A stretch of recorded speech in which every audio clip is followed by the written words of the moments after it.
Today I am making and installing a floor transition. Hey guys, how's it going? Shortly after Christmas, I figured 4 years after moving in, it's time to replace the old broken humidifier.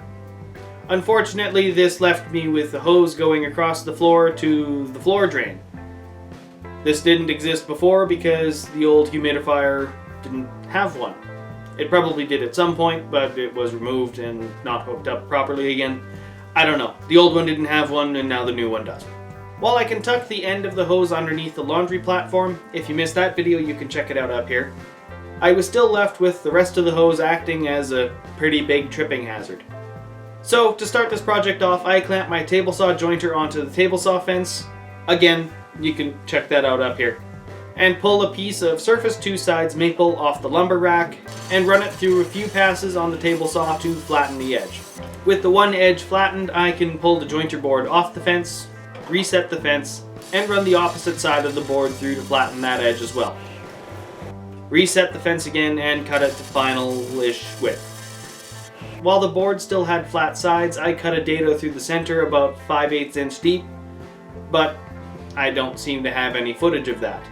My original thought process was to do this just to show off the new dust collector, so I just filmed the dust collector to watch it fill up and only decided afterward to turn this into a standalone video. So after I cut the dado, I beveled the saw blade to about here and ripped off the top corners of both sides of the board. With that done, I break out the random orbit sander and sand the board down to 60 grit to get rid of the burn marks.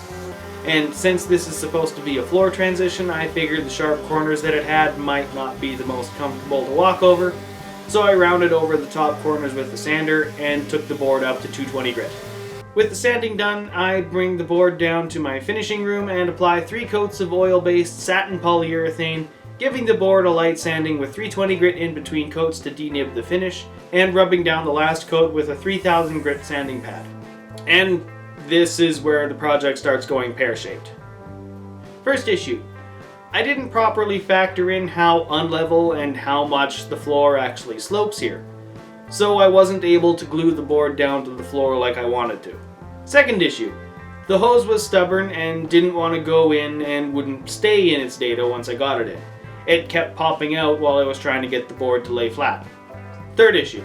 The dado was slightly too shallow, so even if I could get the board to properly lay flat, it would be rocking on the hose. This is also something that wasn't fixable, since to deepen the dado would leave the board too thin between the dado and the top of the board. So, you might be asking me what I did to fix all of that. Well, I taped the shit out of it.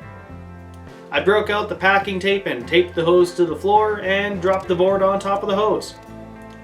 So I guess the argument could be made that I really didn't do anything to fix it, and I could have solved the tripping hazard without using the maple, but this way you get to see my jointer board in action, and you have to admit, this looks a lot nicer than a hose taped to the floor. So with that, I'm going to call it a video. So thank you guys for watching, and if you like what I'm doing here, give this video a thumbs up and subscribe for more. If you have any questions or comments, I look forward to reading them in the comment section below. And if you want to see more up-to-date projects, you can follow me on Instagram at Schreiner. Otherwise, I hope to see you in the next video, and have a good one.